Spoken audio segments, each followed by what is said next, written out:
All right, it's been a while. This is Fernando, and if you're new to this channel, welcome and nice to meet you, I guess. And if you're one of the oldies, well, welcome back. I know I have stopped this podcast before, but life happens. No excuses, but well, what can I say?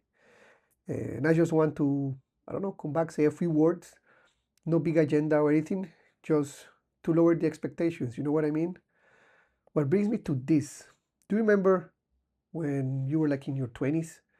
And sometimes, like you think that a big decision of your life was to just, I don't know, go to the movies or what bike to get for Christmas. A lot of the things were like the end of the world, like asking a girl for a date or something. Suddenly, you're 40, and all these things that used to be hard, they don't seem so hard anymore. And this year, I'm reaching 45, and I'm being away from the place that I was born since a long time already. Now I live in Singapore, and I'm a part of a family of four. We have three girls, I mean, two girls and Cheryl. So we have, yeah, a family of four. I'm the only man of the house, and I guess I've tried to become a father figure for two teenagers. That's pretty, I guess it could be a little bit complicated, right? And well, to be honest, when I was in my 20s or in my 30s, I was not even thinking on having a family. I guess I was busy with life and I was having a good time traveling as an engineer and other stuff. I don't know, for some reason, I never thought about having like the family of my own, like, married and stuff. Then suddenly, a few years ago, I made this girl Cheryl, and then when you meet the person, you start talking about stuff, and then she mentioned that she had two kids when she was younger, and that's part of her life, right? So after a while, then I decided to stay, of course. I think it was a very good decision, and I'm very happy with that. So good decision, but that doesn't make it easy, like being the stepdad. And the funny thing, because when we met a few years ago, I think the girls were like 12 and 8, something like that. They were pretty young, so they were more engaging with me. And when I was doing like live videos on TikTok and whatnot, when I was at the gym or doing some karate, sometimes they join and they just make like, hey, do this kick or whatever. But then with time, they started to, get a little bit more distance. I guess, I mean, being a teenager is not easy. So I don't know. I have to navigate that. But again, I'm very happy with the decision. I'm happy that I stay, and well, good thing that Cheryl stay with me as well. I would say that I'm blessed, but I don't know, when you are not a religious person, can you talk about blessings? Mm. Anyway, seems like my whole life I have been surrounded by mainly women, in my house. I have my two sisters, my mother.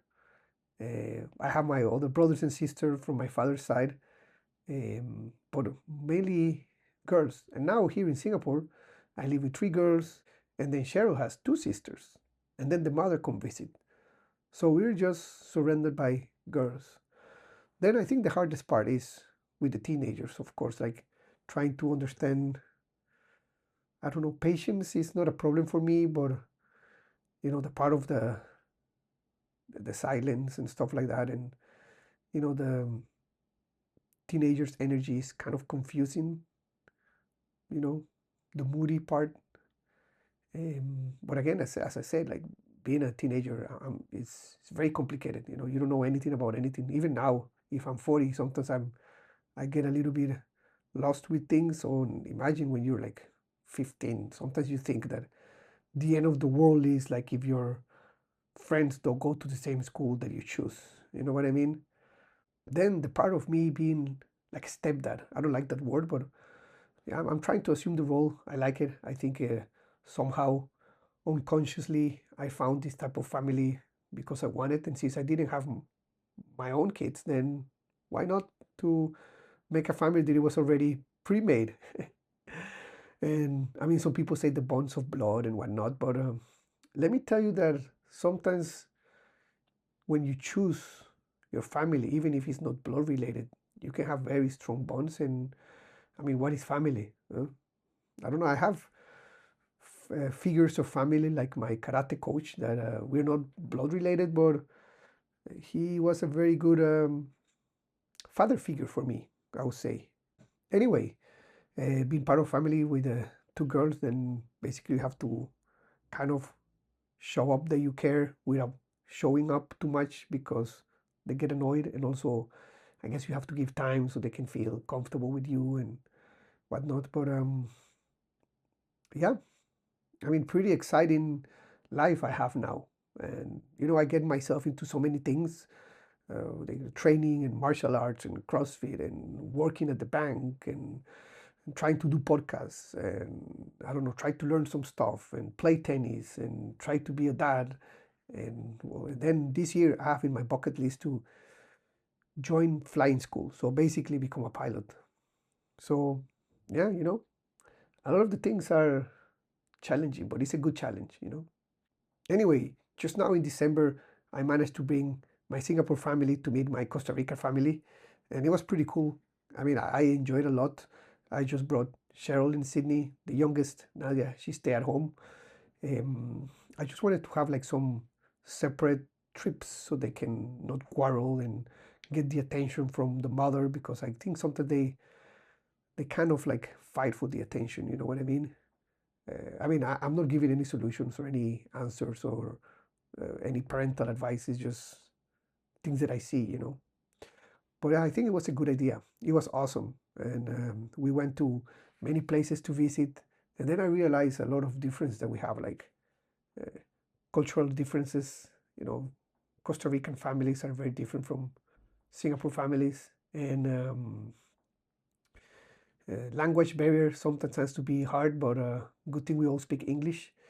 Uh, and sometimes Cheryl wants to learn Spanish.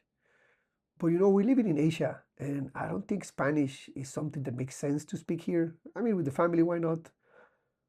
But I think in this area, in Asia, talking English, speaking English, and maybe speaking Mandarin would be the best way to go. I'm learning Mandarin as well. You see, I get myself into so many things. I need to figure out how can I cope up with everything. Well, no one said that it was easy, but I'm not complaining again. I have a pretty good life so far.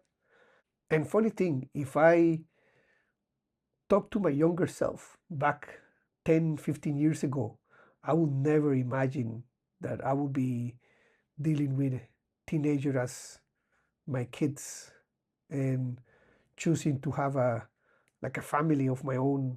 I don't know. My head was in a different place back then.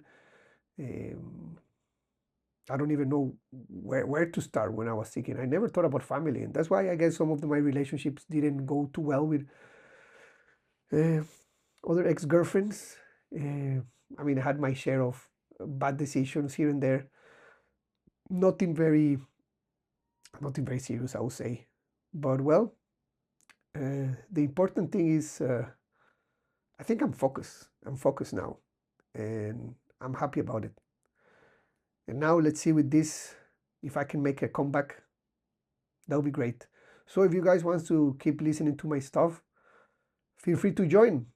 Some days I will have people to talk with me. Some people will just be me, like a monologue. So thank you for listening and see you guys very soon.